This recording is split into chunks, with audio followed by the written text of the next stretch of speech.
A continuación, salud renal y reumatología.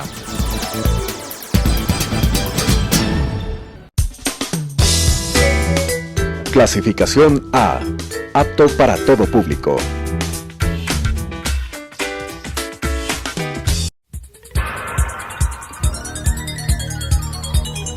Las opiniones vertidas en este espacio por la producción y dirección del programa son de exclusiva responsabilidad de sus autores y de quienes intervienen en ellos.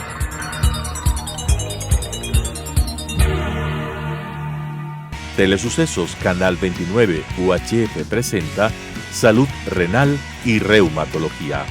Tratamiento integral, preventivo y curativo de enfermedades renales y reumatológicas con la conducción de las doctoras Belia Meléndez y Cristina López. Salud renal y reumatología. Buenas tardes, bienvenidos a un nuevo programa de salud renal y reumatología. En un programa previo habíamos tratado sobre la hematuria, su tratamiento, cómo diagnosticarla y las connotaciones que tiene a nivel renal. Para continuar un poco la temática sobre las enfermedades renales, hoy vamos a hablar sobre la proteinuria.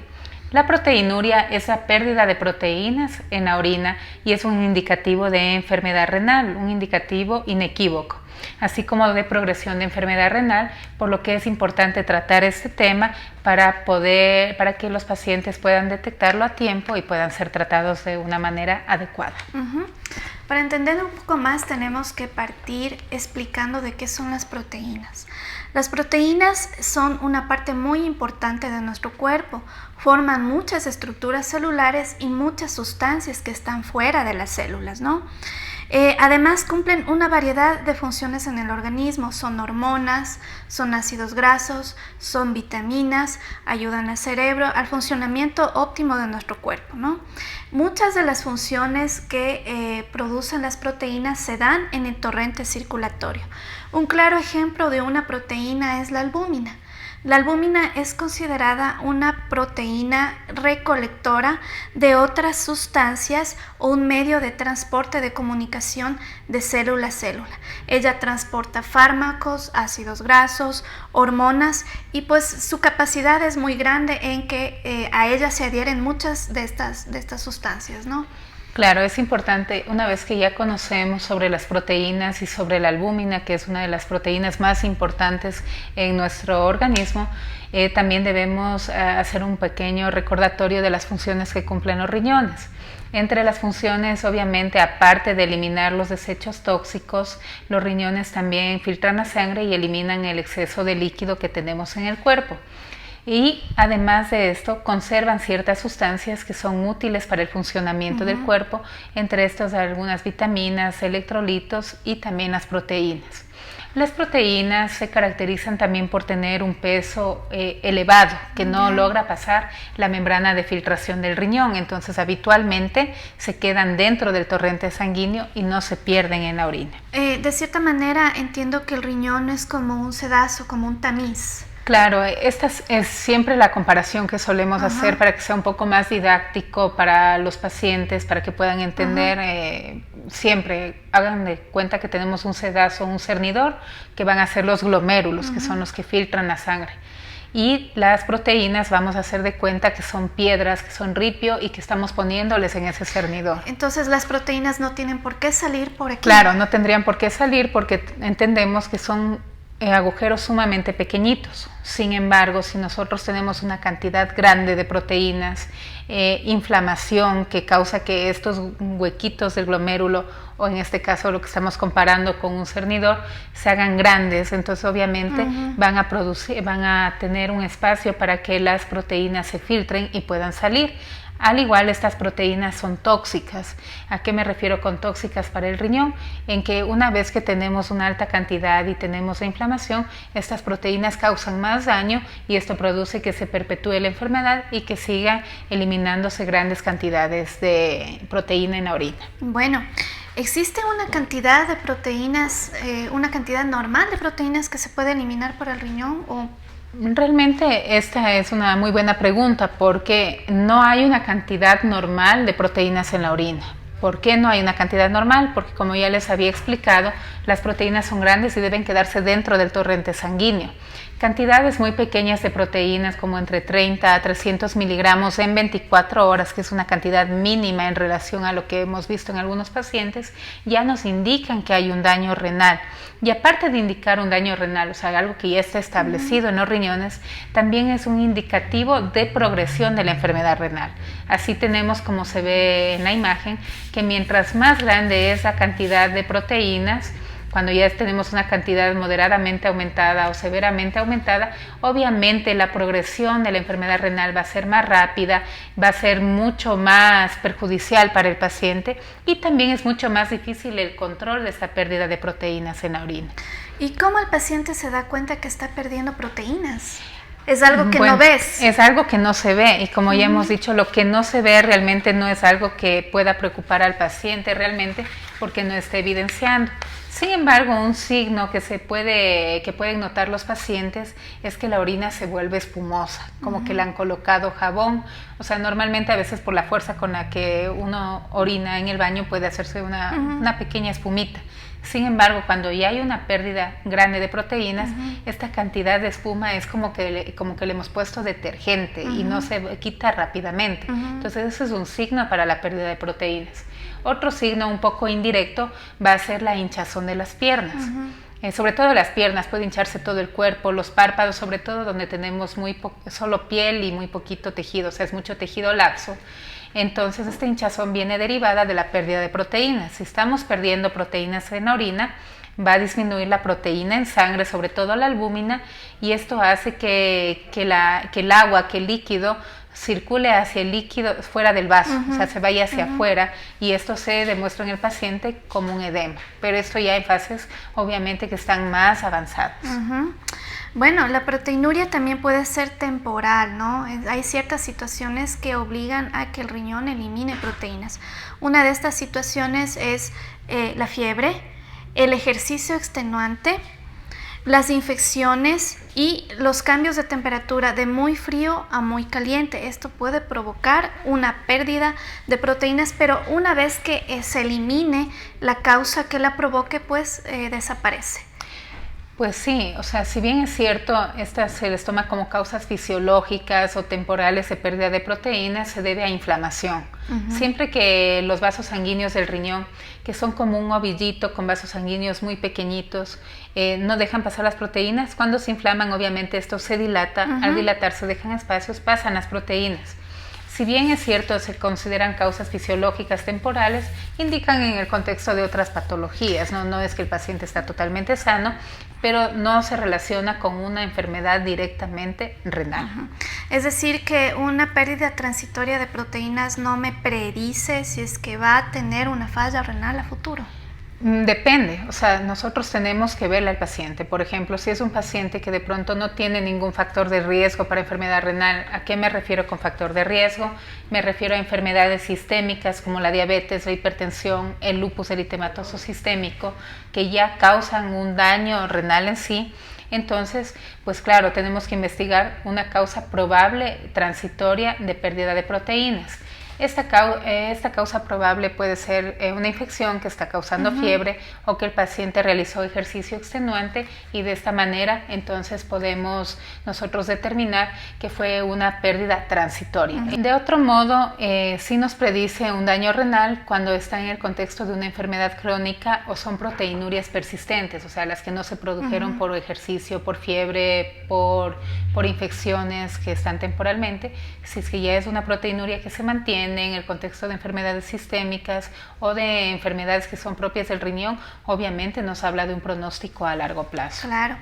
Asimismo, hay proteinurias que son persistentes y son producto de otras enfermedades. La que más produce proteinuria es el lupus eritematoso sistémico con daño renal, la diabetes, la hipertensión, la preeclampsia, que es una condición única de las embarazadas en la cual se eleva la presión arterial, se elimina mucha cantidad de proteínas por la orina, ¿no? El rechazo renal crónico, a aquellos pacientes que se les ha hecho un trasplante renal, pues a futuro este riñoncito puede empezar a sufrir y eliminar grandes cantidades de proteínas. Infecciones crónicas también están aquí y el cáncer. Pues sí, hemos tenido pacientes que han tenido, un paciente tuvimos en común que presentó una proteinuria persistente y pues en su contexto fue un linfoma, ¿no? Claro, es bastante común que los pacientes que tienen alguna neoplasia, que muchas veces todavía inclusive no se diagnostica, el primer signo de aparecimiento sea la proteinuria, la presencia de proteínas en la orina. Cuando nosotros tenemos un paciente que tenemos ya un adulto entre más de 40 años, es nuestra obligación investigar tumores, si tiene proteinuria persistente, y también infecciones crónicas como hepatitis B, hepatitis C, HIV, que en nuestro tiempo se ha aumentado mucho la incidencia. En todo caso, aparte de estas enfermedades sistémicas que afectan los riñones, que causan proteinuria con el tiempo, también tenemos enfermedades primarias del riñón que son propias de los riñones y que no tienen una causa desencadenante y muchas veces son de características autoinmunes, inmunológicas, que quiere decir que las defensas están atacando a los riñones en este caso específicamente. En este caso tenemos algunas que cursan con proteinuria en mayor o menor grado y va a depender también de la edad de presentación para nosotros podernos guiar en el diagnóstico. Así hay enfermedades que son más comunes en niños, otras más comunes en adultos y en adolescentes. Entre las principales que se les puede mencionar tenemos en niños la glomerulonefritis de cambios mínimos, que esta es una patología que es bastante común en niños pequeños en edad que están preescolar o escolar y que ventajosamente tiene muy buen pronóstico porque responde muy bien a los corticoides y después de una temporada de tratamiento, habitualmente 6 meses, remite por completo y se cura.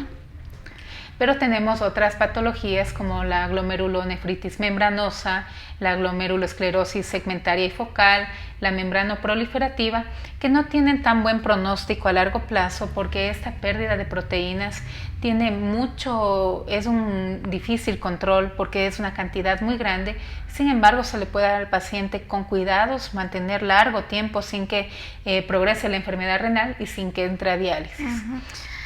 Cuéntanos una cosa, es decir que el lupus no es la única enfermedad autoinmune para riñón. No.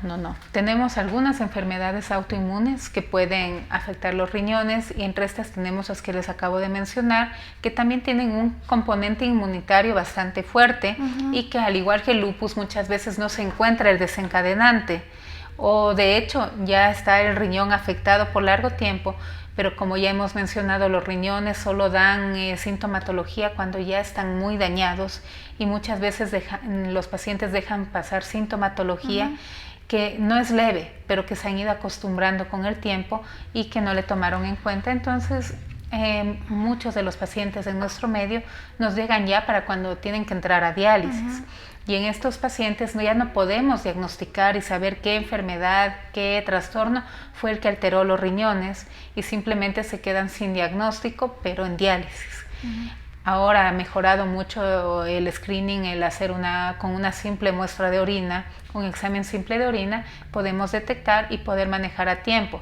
Es importante también que el paciente se presente cuando todavía están en buen estado los riñones dentro del contexto de tamaño, o sea que tengan un buen tamaño, que no tengan todavía un daño severo para nosotros poder biopsiar. ¿Y eso le ves mediante eco? Con un eco ya podemos determinar el tamaño de los riñones, saber si todavía es factible la realización de una biopsia. Y claro, con la biopsia, que es el realizar una toma de una muestra pequeñita del tejido del riñón, ver en el microscopio y hacer unas tinciones especiales para saber si qué tipo de lesión tiene, porque de eso va a depender el tratamiento y obviamente el pronóstico a corto y largo plazo. Y también con las técnicas de inmunofluorescencia saber qué tipo de alteración inmunológica tiene el paciente. Esto también nos puede ayudar para saber qué tipo de tratamiento vamos a usar. Claro. Pasando a otro tema, pues hay pues el típico paciente que tiene las piernas hinchadas, entonces dice, estoy reteniendo líquidos. ¿Qué es lo que hace? Se toma algún agua medicinal con la idea de que es diurético y de esta manera yo voy a eliminar los líquidos que tengo en exceso.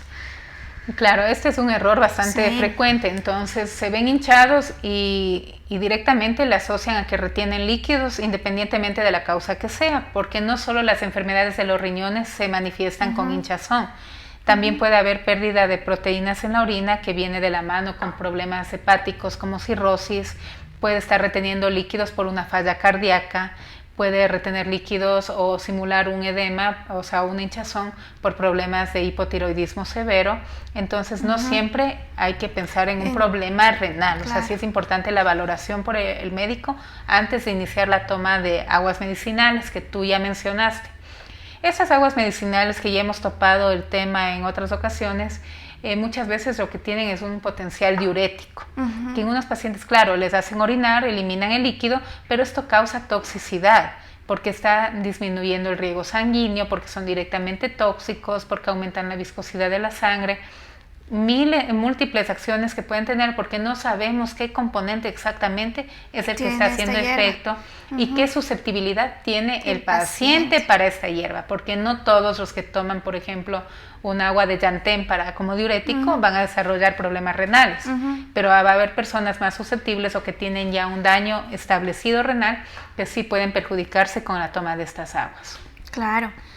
Bueno, es importante, muy importante la evaluación integral del paciente. Es decir, pues ante estos síntomas, ante estas cosas, el paciente debe acudir inmediatamente al médico, al especialista, en este caso nefrología, pues le hará una buena historia clínica, un buen examen físico y pues es básico que se haga un examen de orina. Se considera el examen de orina como una extensión del examen físico, entonces no es compatible que no se haga un examen de orina. Ahí podemos ver cuál es la cantidad de proteínas que se están eliminando. Ahora, hay situaciones en las que hay una clara afectación renal, como es el caso de la diabetes, la hipertensión, el lupus. Aquí también se solicita algo que se llama el índice albúmina-creatinina. Este índice nos ayuda bastante para identificar el daño inicial del riñón y también para establecer el riesgo de enfermedad y de mortalidad. Claro.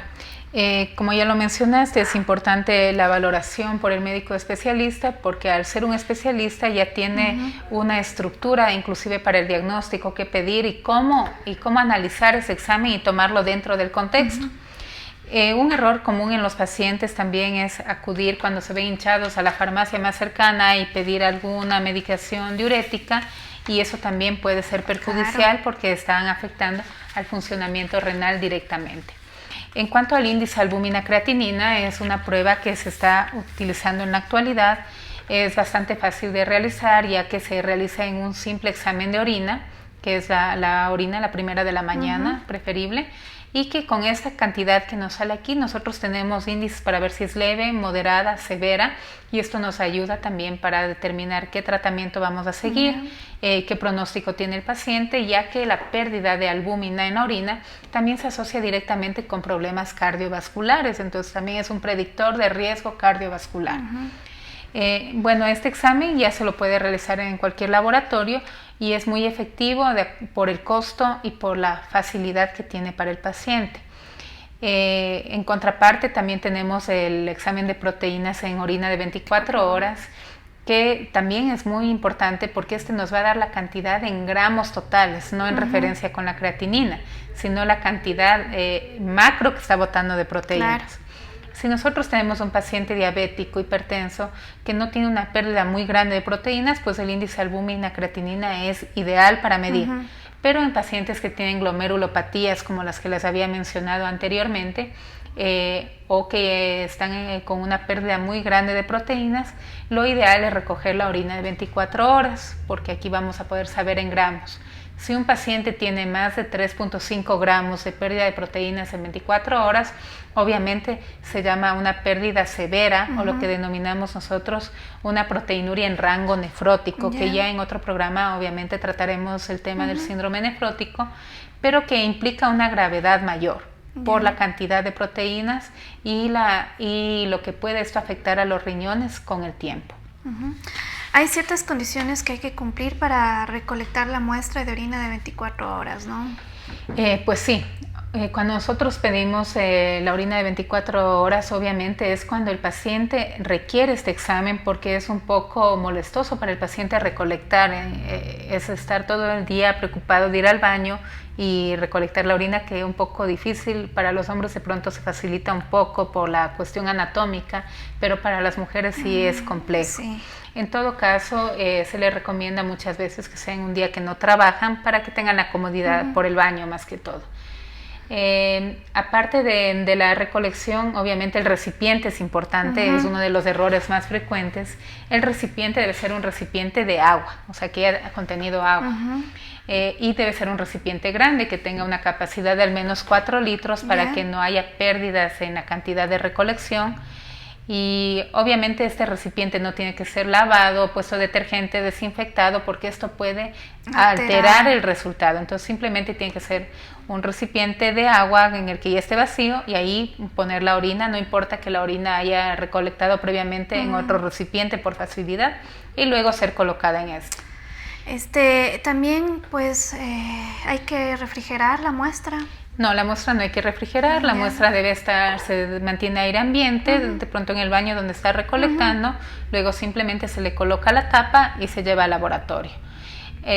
Otro error frecuente es que recolecten la orina en frascos de gaseosa o de jugo o de cloro. Todos estos frascos, cuando lleven al laboratorio, si en el caso les solicitan, no van a servir porque la muestra va a estar alterada por los componentes que tienen. Como nosotros vemos en la imagen, estos son los frascos adecuados. Frascos de agua, como se ve el frasco de la izquierda, un frasco grande con el nombre, con la fecha, para que no haya confusión en el laboratorio.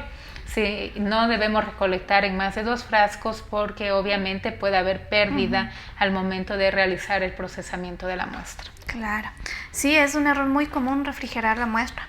Al menos en mi área sí es común esto.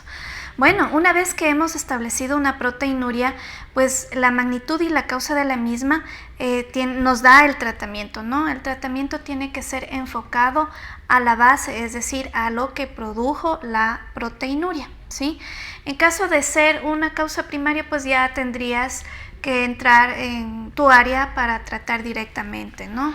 La recomendación más importante es que mejore su estilo de vida, no consuma productos de dudosa procedencia, pues se recomienda que el paciente debe bajar la sal en la dieta. La restricción de proteínas es importante, ¿sí? Se calcula que más o menos está entre 0.6 a 0.8 gramos de proteína kilogramo día, ¿sí? Esto tiene que ser valorado por el nutricionista, porque es el nutricionista quien nos va a dar la pauta de cómo este paciente va a mantener su dieta. Claro, es importante también el apoyo multidisciplinario, porque en este caso que deben consumir una cantidad de proteína reducida, sobre todo de la proteína animal, como carnes, huevos, por esta pérdida grande que tiene. Tampoco queremos que lleguen a desnutrirse, porque se está perdiendo proteínas en la orina. Lo recomendable sería aumentar también el contenido proteico. Sin embargo, no se recomienda porque es como enviar más proteínas como para que los glomérulos pierdan más y más y más. Entonces, la restricción es importante, pero obviamente con un control nutricional estricto, ya que los nutricionistas son quienes van a realizar los cálculos adecuados y le van a explicar al paciente la cantidad de proteínas que debe consumir por día, y esto nos ayuda muchísimo con la evolución del paciente. También hay que, bueno, no vamos a entrar mucho en el tema de los fármacos, debido sobre todo para las enfermedades primarias, porque son fármacos ya está muy directamente relacionado con cada patología lo que vamos a usar. Sin embargo, en las enfermedades secundarias a diabetes, hipertensión arterial, lupus, obviamente el tratamiento de la enfermedad de base es el pilar, porque si no está tratada, por ejemplo, si el lupus está activo, la diabetes mellitus no está controlada, la hipertensión arterial mantiene con cifras sobre 130-80, obviamente van a ser pacientes que van a seguir con su daño renal progresando independientemente de la medicación que nosotros demos. Ahora hay medicación que está directamente relacionada, que se denominan antiproteinúricos, y entre estos tenemos los antihipertensivos de los grupos ARA2, los IECA, que podemos utilizar en dosis que no afectan la presión del paciente si no lo necesita, pero que tienen un efecto que para la pérdida de proteína es bastante importante. Otro grupo de medicamentos que está comprobado que sirve para el control de la proteinuria son las estatinas, que habitualmente se utilizan para el control de la hipercolesterolemia. Bueno, en todo caso, eso es lo que podemos contarles sobre la proteinuria. Ya profundizaremos más sobre este tema en otro programa. Muchas gracias por acompañarnos. Escríbanos todas sus inquietudes a info@nefrolupus.com. Muchas gracias. Gracias. Las opiniones vertidas en este espacio por la producción y dirección del programa son de exclusiva responsabilidad de sus autores y de quienes intervienen en ellos.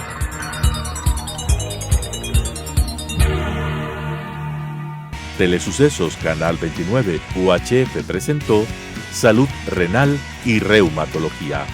Tratamiento integral preventivo y curativo de enfermedades renales y reumatológicas con la conducción de las doctoras Belia Meléndez y Cristina López. Salud Renal y Reumatología.